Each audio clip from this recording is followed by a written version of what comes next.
Hello guys, केम छो। अगर आप इस चैनल पे नए आया हो तो लाइक एंड सब्सक्राइब कर देना एंड ज्यादा बकवास ना करते हुए चलिए शुरू करते हैं।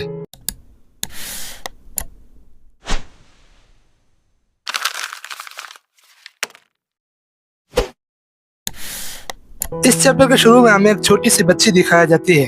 तभी कोई कहता है आज से तुम यहाँ पर ही रहोगी और भगवान को लोगों की मांगों के बारे में बताओगी। और ये कभी मत बोलना जो भगवान को लोगों की मांगों के बारे में बताएगा उसका दिमाग और शरीर पाक होना चाहिए।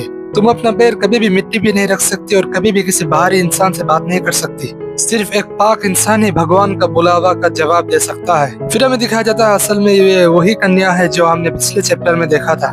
तभी उसे दरवाजा खोलने की आवाज आती है। फिर वो दरवाजे की तरफ भागती है और अपने पैर लड़खड़ा के जमीन में अपने मुंह के बल गिर जाती है। तभी हमें दिखाया जाता है एक लड़की कुछ खाना लेके उसके रूम में आती है। फिर हमें दिखाया जाता है वो कन्या कहीं पर बैठ के पूजा कर रही होती है। फिर वो लड़की एक उड़ता हुआ माना स्टोन पर खाना रख देती है और उसको धक्का देती है। फिर उस धक्के से ये माना स्टोन उड़ के खाना लेके उस लड़की के पास चला जाता है। तभी वो लड़की झुकती है। फिर वो दरवाजा बंद करके वहाँ से चली जाती है। तभी वो लड़की अपनी आंखें खोलती है और अपने खाने की तरफ देखती है। फिर वो लड़की करके सांस छोड़ती है और अपने दाएं तरफ देखती है। फिर हमें दिखाया जाता है वो असल में बाहर की तरफ देख रही थी जहाँ पर सूरज डूब रहा था। तभी सीन शिफ्ट होता है और हमें बाबा यूट्यूबर दिखाया जाता है जो कहता है आई-चान क्या तुम्हें इस किताब से कुछ मिला। फिर आई-चान कहती है बाबा यूट्यूबर मैंने आखिरी पेज से पढ़ना शुरू किया है। कल दुबेस और उसका पार्टी ने पूरे 10 साल डीमंस को रोका है पर उन लोगों को लगा कुछ तो सही नहीं है क्योंकि डीमंस की तादाद बहुत तेजी से इंक्रीज हो रहा था। इस वजह से वो लोग दीवार के उस पर जाके देखना चाहते थे। फिर बाबा यूट्यूबर कहते हैं क्या तो उन्हें कुछ मिला। फिर आई-चान कहते हैं पर यहाँ पर तो उसके बारे में कुछ लिखा नहीं है। पर यहाँ पर लिखा है वो लोग राजा के पास जाकर मिशन के बारे में रिपोर्ट करेंगे। उस वक्त ग्रिया और दादाजी ने एक साथ फैसला किया था वो दोनों जाएंगे। फिर बाबा यूट्यूबर कहता है तो इसका मतलब ये है कि जब वो लोग गुरहा में जा रहे थे तब अल्केमिस्ट ने उनके ऊपर हमला कर दिया। फिर आई-चान कहती है और हाँ यहाँ पर लिखा है हमें लिली के साथ वापस चला जाना चाहिए था। जो सुन के बाबा यूट्यूबर तो हैरान हो जाता है। फिर बाबा यूट्यूबर कहता है मैंने तो सोचा था अल्केमिस्ट ने लिली को कल्तुवियस और गोडिन की तरह डीमंस बना दिया होगा। फिर आई-चान कहती है मुझे लगा था अगर हम लिली को ढूंढ लेते तो हमें नॉर्स के बारे में सब कुछ पता चल जाता पर इस किताब में जो लिखा है अगर हम इसे सच माने तो। तभी बेatrice कहती है क्या तुम लोग किसी एनिली के बारे में बात कर रहे हो। फिर बाबा यूट्यूबर कहता है अरे जोनी हम तो सिर्फ एक एनिली के बारे में बात कर रहे हैं तुम्हें चिंता करने की जरूरत नहीं है। फिर बेatrice कहती है मेरे ऊपर इतना ज्यादा शक करने की जरूरत नहीं है। क्या तुम्हें पता है हमारे कॉन्टिनेंट के आखिरी हिस्से में जो दीवार है उस दीवार के पास एक डायमेंशनल गेट है और जिस गेट से तुम एनिली की डायमेंशन में जा सकते हो। फिर बाबा यूट्यूबर कहता है क्या कहा डायमेंशनल गेट इसका मतलब उस गेट के पीछे एनिली का शहर है। फिर बेatrice कहती है मुझे थोड़ी ना पता लोग कहते हैं मुझे नहीं पता वो एनिली यहाँ पर क्यों आती है उनके लिए यहाँ पर तो कुछ भी नहीं है। ये लोग यहाँ पर आता है जैसे ये सिर्फ उनके लिए एक छोटा सा ट्रिप है। जो सुनकर बाबा यूट्यूबर बेatrice की तरफ देखता है।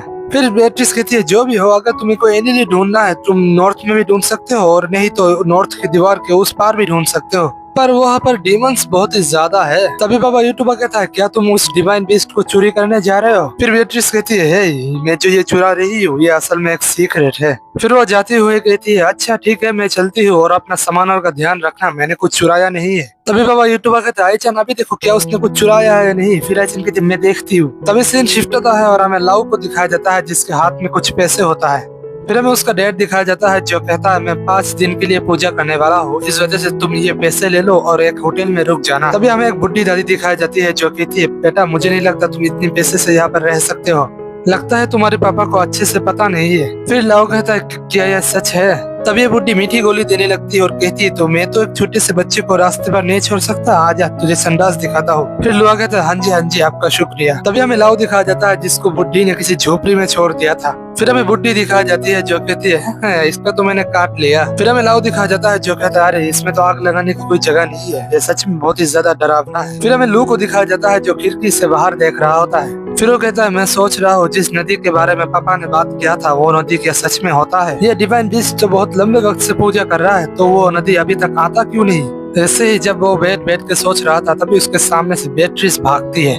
ये देख के लुआ कहते हैं भैया जी ये कहाँ है। फिर हमें बेatrice दिखाई जाती है जो कहती है मुझे वो पानी का रास्ता ढूंढना पड़ेगा जो मंदिर के साथ जुड़ा हुआ है। तभी वो कुछ देख के कहती है अरे ये क्या है। फिर हमें दिखाया जाता है असल में ये एक टनल है। फिर बेatrice कहती है ये तो वैसा ही है जैसा मैप में कहा गया था यहाँ से जाना आसान नहीं होगा। तभी वो अपने जूते का नीचे का हिस्सा उतार के कहती है दूसरों के लिए मुश्किल होगा पर मेरे लिए नहीं। फिर बेatrice अपने जूते की मदद से ऊपर चढ़ने लगती है और जिसे लाउ देख लेता है। फिर हमें वही पहाड़ दिखाया जाता है जिसके अंदर वो मंदिर होता है और उस मंदिर मंदिर में जो बेलकनी होता है उस बेलकनी के नीचे से बेatrice बाहर आती है। फिर बेatrice कहती है वो सालों क्या पागल है, ये रास्ता उन्होंने एकदम सीधा क्यों बनाया, मुझे तो लगा था मैं मर ही जाऊंगी, मैं बहुत ही ज्यादा थक चुकी हूँ, लगता है मुझे कल ही चुराना पड़ेगा उसे। फिर वो जमीन में लेट जाती है और कहती है नहीं नहीं, मैं वो फिर से नहीं करने वाला, मैं एक छोटा सा ब्रेक लूंगी और फिर से काम करना शुरू कर दूंगी। तभी वो जोर जोर से हाफने लगती है और उसे एक परछाई दिखाई देता है। तभी वो अपने पॉकेट से अपने हथियार निकाल लेती है और उसके ऊपर हमला कर देती है, पर तभी वो परछाई वहाँ से गायब हो जाता है। फिर वो परछाई एक ही झटके में बेatrice के पीछे आ जाती है, जो देख के बेatrice बहुत ही ज्यादा हैरान हो जाती है। वो आदमी कहता है बहुत दिनों बाद मिले बेटी, बेटी असल में बेटी वो बेटी नहीं है, नाम बेटी है।